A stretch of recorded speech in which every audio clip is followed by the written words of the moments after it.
Oh, welcome back to another video of Cornucopia of Thought. Today, I'm going to be talking about a very, very interesting topic. Is there any kind of writing that isn't an argument?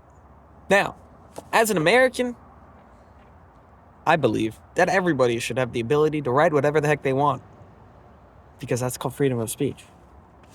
But the issue with freedom of speech is that sometimes ideas are presented to the public that cause unrest, ignorance, bliss, who knows? So, first off, let me establish how this will go.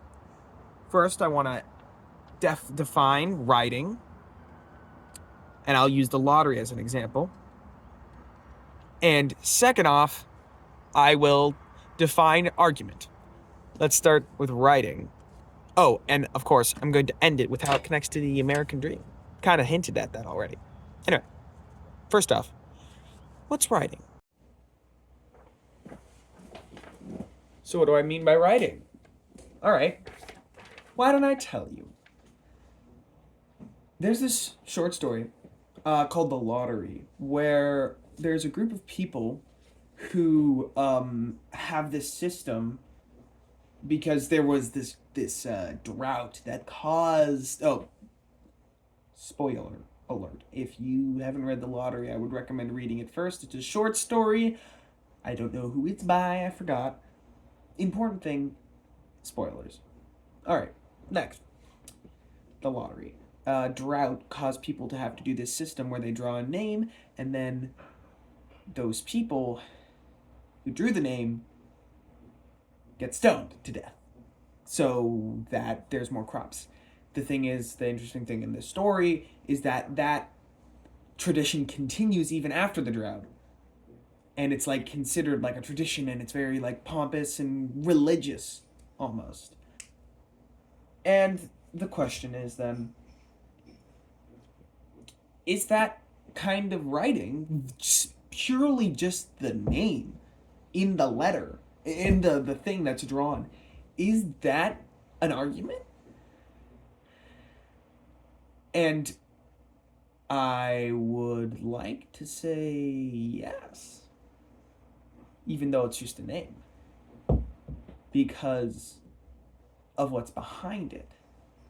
It is a kind of writing. It's a name. And this kind of writing, I'm going to say, is an argument. And if you think about it, it makes sense, because the people who put the names in there are making a claim that the system works. And that's basically their claim.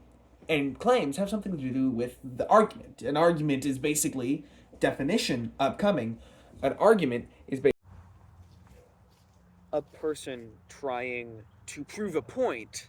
A person trying to prove a point using claims, or they're telling a fact that they believe is true. That, for instance, so here's an idea. Somebody in my class said that, oh, what if it's just a fact? It's just that. It's the fact.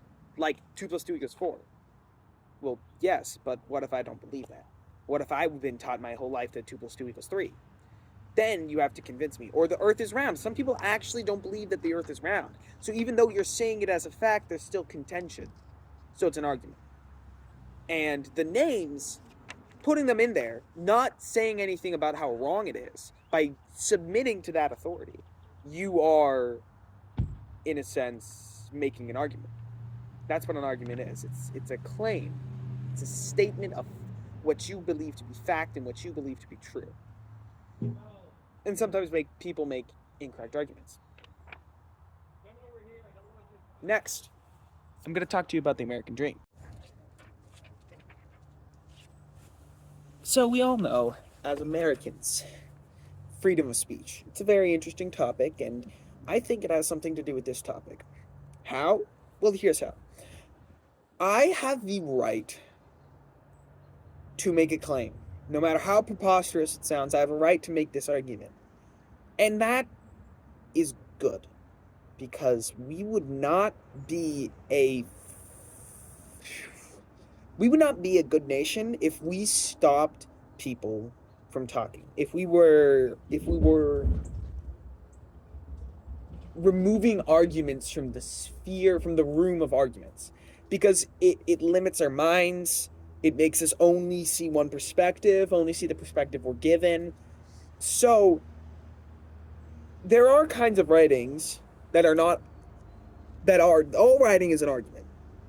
Even a stop sign is an argument. It's an argument that you should obey laws, because if you don't follow this fact that we all agree on, then you're cooked. You're getting arrested. All kinds of arguments, all kinds of writings are arguments. And this is useful, but it is fraught. It's useful for America because, you get more ideas, but it's fraught because some people don't like those ideas. Some people like their comfy, cozy little home of secular or Christian ideas that they never stray from. Sometimes it's good, sometimes it's bad. It is a mixed bag. We got a lot of things going on here. Anyway, once again, nice short little video. I hope you enjoyed. I certainly enjoyed making these, so if you would please consider subscribing if you haven't already, or liking it or sharing with somebody. Hey, I'm just here to have fun and talk about random stuff. Adios.